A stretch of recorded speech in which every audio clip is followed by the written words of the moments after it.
Headlines are up. Live from the KTEN studios, you're watching Good Morning Texoma. Q. Today is Wednesday, February 4th, straight ahead. A possible kidnapping case in Ardmore yesterday. We'll detail the case later this half hour. Kennedy. Plus, the search for Savannah Guthrie's mob continues. We'll have that story in our second half hour. Caroline. And an approved rezoning in Ardmore could mean a new spot for housing and local businesses. That story coming right up. Both up. Good morning, Texoma. I'm Caroline Kellum. And I'm Kennedy Patterson. Thanks for joining us for Good Morning Texoma at 5. Well, feeling a lot better out the door this week, but I still have been noticing those big, stubborn snow piles. Yes. I'm wondering how long it's going to take those to go away. I know, and I'm like, they're already melting little by little and leaving their puddles everywhere. Yes, I know. So hopefully we'll have them gone pretty soon. Let's check in with meteorologist Amber Nowalski for a check of that forecast. Good morning, Amber. Good morning. Yeah, I think those piles are going to take, man, it might be a couple weeks now at this point. I mean, imagine even just the 2 to 4 inches of ice. It's still melting in some spots. So when those piles are feet high, I think we could be dealing with it for a while. But thankfully, most of those piles are out of the way.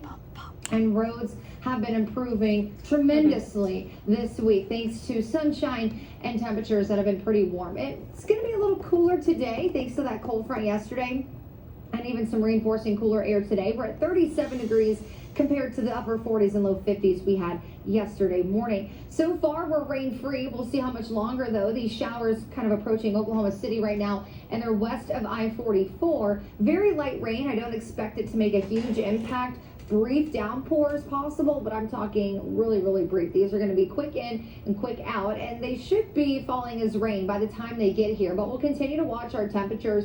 We are below freezing for some folks. 29 in McAllister, Broken Bow, about 31 in Antlers, and Sulphur there is at about 30. But Pauls Valley will likely be the first to see the rainfall, and they are at 36 degrees. So yes, it should be rain. No concern of any winter weather this morning, but temperatures are going to remain chilly today, but around average for February, mid-50s by 3 o'clock, and we'll have a couple of clouds overhead, but overall it looks like a pretty nice day. Just gonna need that jacket for a little bit longer. But this weekend, no jackets necessary. We're gonna have a full look at what to expect coming up in my full forecast, guys. Caroline.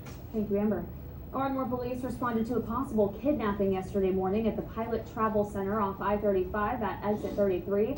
They say a victim claimed she was taken against her will by someone she knew from Oklahoma City.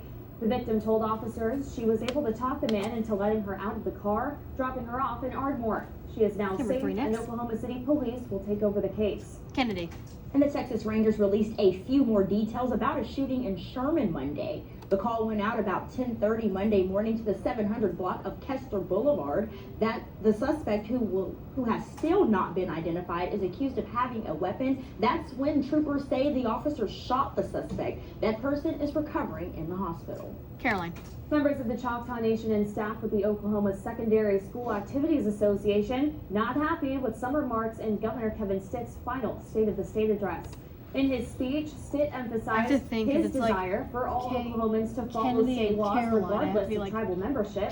Choctaw Nation Chief Gary Batten rebutting Stitt's claims, calling the speech an attack on their sovereignty.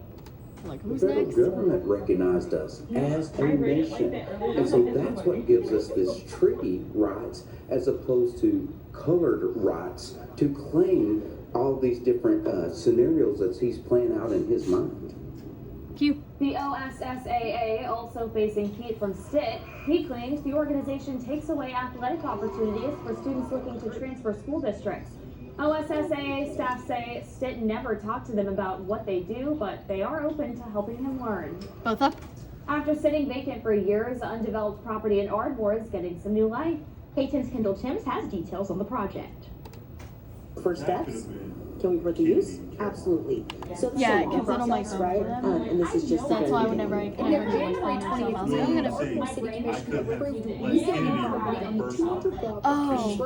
The Ardmore Development Authority owns that property, and a long time ago they had planned to do this industrial kind of development there. It didn't really pan out. Nearly 15 years later, the land is becoming a planned unit development that will be used for new housing and local businesses. So when you have a planned unit development, the city sets certain guidelines has these rules for what can go in there.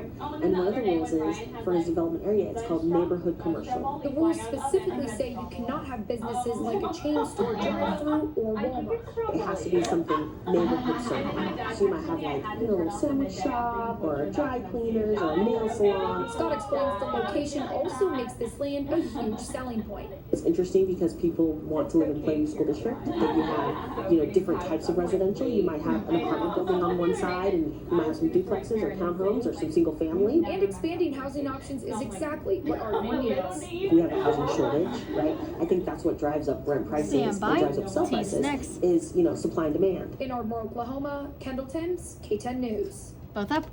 5:05 this morning, still ahead. Texoma High School hoops from both sides of the river. Plus, both the Mavericks and the Thunder tried to pull off home wins. Those highlights are coming up later in sports. Amber. And it looks like it'll be a little chilly today, but we're making up for it this weekend. We'll have your full forecast after the break. Take it. Bless you. Bless you. Bless you. Thank you. You're welcome. You're welcome. You're welcome.